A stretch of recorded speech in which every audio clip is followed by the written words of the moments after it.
Hello guys, thank you so much for being with me in the artificial neural network tutorial. This is the first video of this educational package. We are here with you with this table of content. Okay, suppose our problem is a category with is a classification actually, which is a category with dimensions of 32 pixels by 32 pixels. Considering the color of the image, the dimensions will be 32 multiplied in 32 multiplied in 3. That is, if we want to show this image within the vector, the dimensions of this vector will be 1 multiplied in 3072. These are our input numbers. We are looking for the f function. What is the function? The function that upon receiving these inputs will give us 10 numbers in the output. Because in the CFAR 10 problem, we have 10 classes. We want to check whether the input image belongs to each of these classes or not. In the parametric approach, we need a number of parameters W for this task. There is a fixed set of these parameters. The goal of training is to determine these parameters in such a way that the correct class score is maximized. That means, for example, when the input image is a cat, the score for the cat class in the output will increase. After determining the values of the W parameters, we have nothing to do with the inputs. In linear classification, this function f is a linear function. In discussions about machine learning, we are dealing with matrices and vectors instead of numbers. So instead of 10 numbers, we have a 1 multiplied in 10 vector. This 1 multiplied in 10 is the same vector's dimensions. So the dimensions of the function f are known, and the dimensions of the input vector or x, which is known.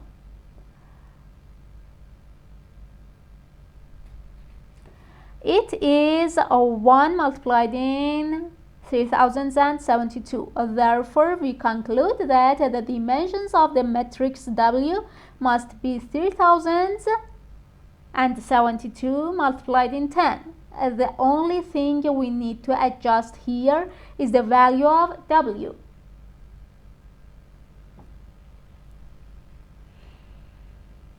So we call these W's parameters or weights. We always had a bias. We have talked about this bias in the machine learning course and in the deep learning section.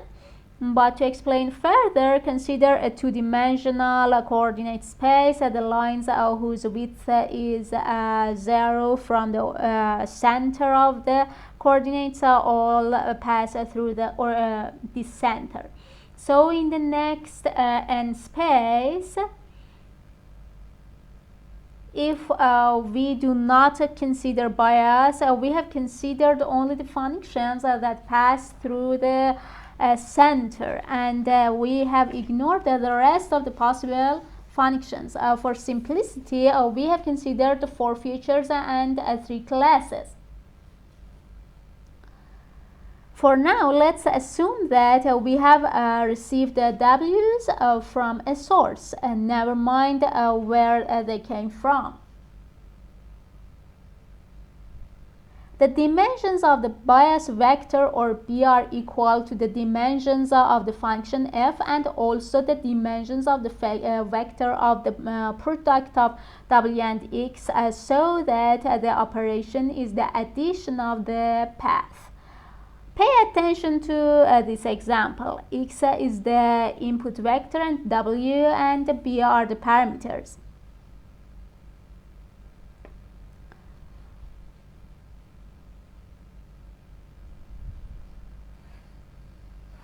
We multiply W by X and add it to B and get 3 points. We look at which score is the highest and consider the input image as belonging to the class corresponding to that score.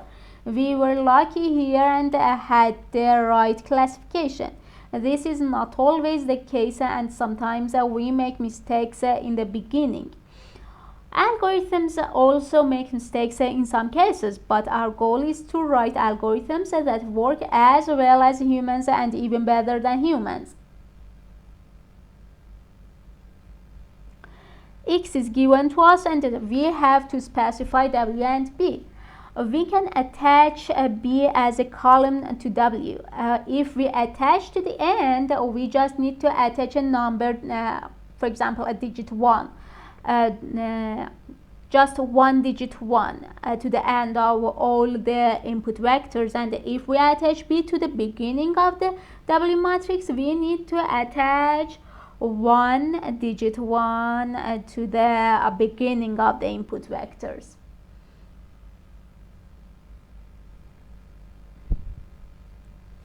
This is very useful for simplifying calculations. This is called bias trick.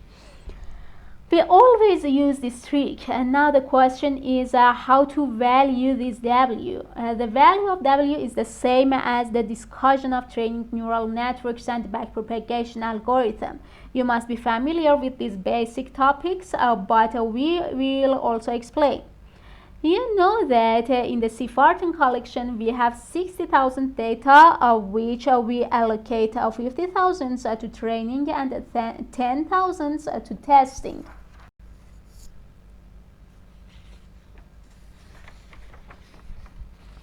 Linear classification performance can be interpreted by two models.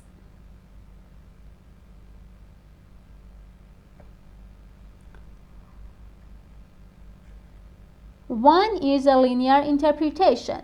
In fact, we have a linear decision boundary in the coordinate system, and in this way the space is divided into several cases.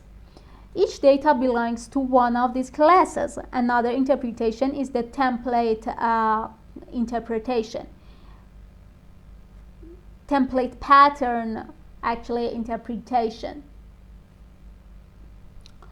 Each of these weights that you look at, each of these is 3072 multiplied in one vector. That is, with each of these weight vectors, the weight can be shown as an image. Let me show them to you in the slides.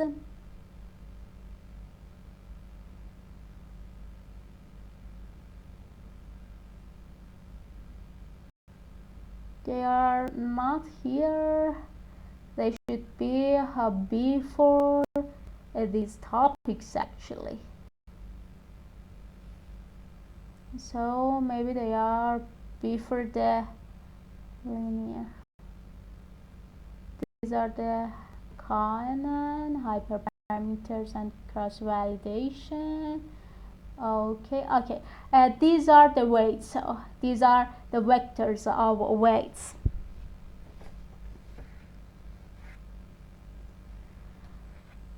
You can see these pictures here. So we have obtained 10 vectors W. Each vector is a template. For example, a template for the plane class, a template for the car image class, and so on.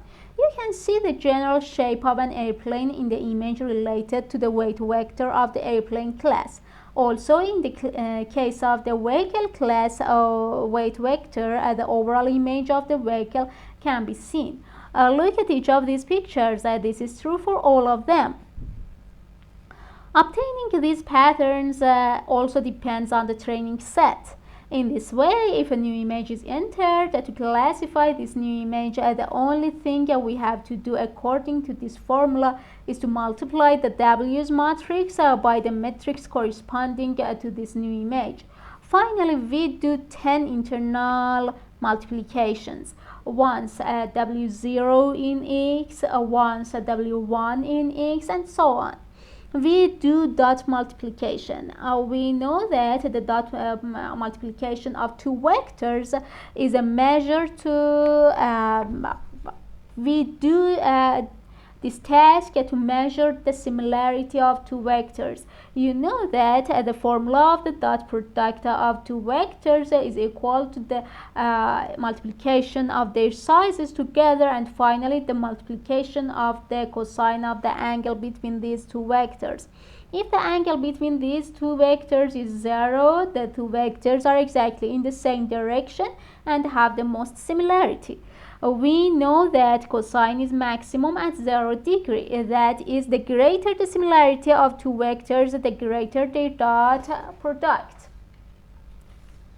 So when we dot multiply the input vector x by the vector w, we actually calculate the similarity between this input vector and the weight vectors. Therefore, whichever of these products is greater, it means that the similarity of the x vector with that vector is greater.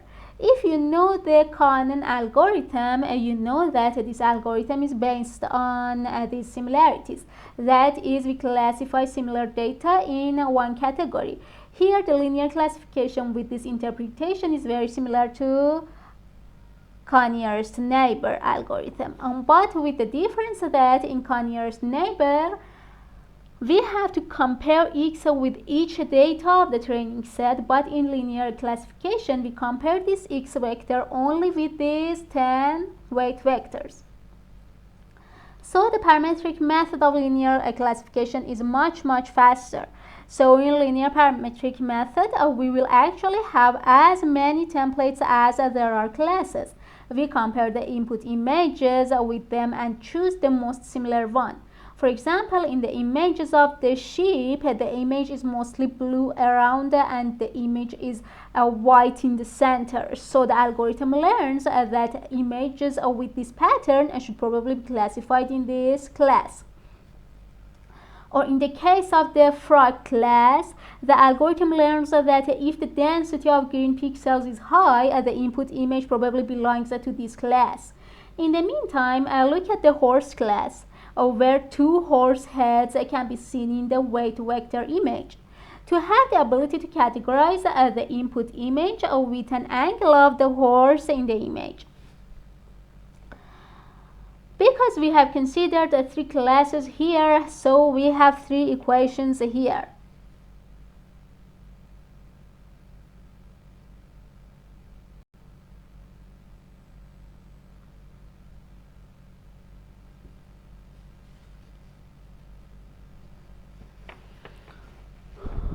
Each of these is an equation in n-dimensional space. In two-dimensional space, they are shown as lines, and new x is entered. When we do point multiplication, we calculate which weight vector is more similar.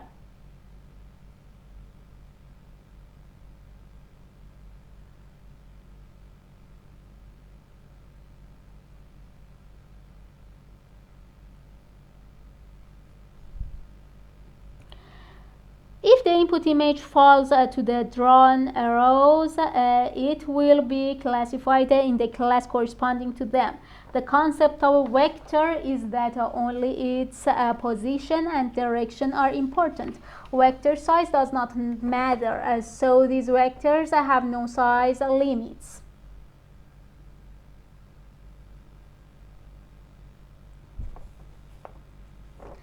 Now the points that are between these three vectors, the points related to them will all be negative.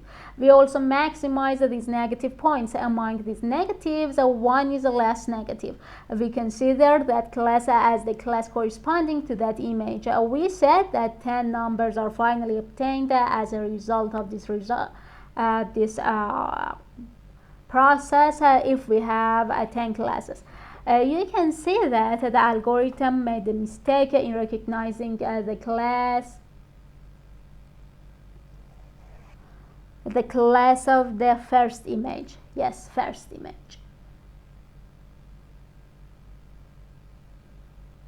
It is classified as dog, but this is a cat.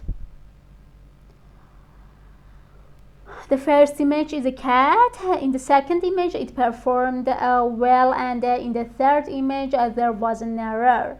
Where did these words come from? Someone gave us these words. What should we do now that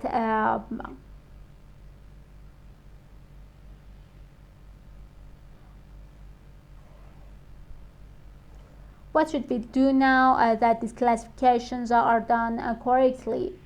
All we can do is change the W's because the X's are fixed. The X's are the same images. They are a series of fixed numbers. The purpose of training is to obtain these values so that this classification can be done correctly. In order to obtain the optimal value of these W's, we need to get acquainted with two concepts. One is a function of cost and the other is a function of points. We say which matrix is better, which matrix is worse. This is the good and bad of qualitative concepts. Qualitative concepts cannot be understood by computers. It must be converted to a number in order to be understood by the computer. A cost function is a function that returns a number that represents how bad it is.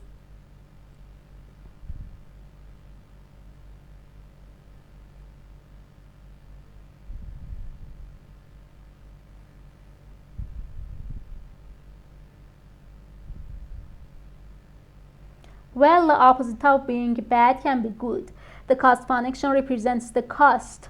One of the main tasks in machine learning algorithm is to obtain this cost function. We have to search among all of these matrices and see which function matrix gives us the least cost. That matrix is a better weight matrix. For example, in this figure, W's corresponding to blue dots are better W's.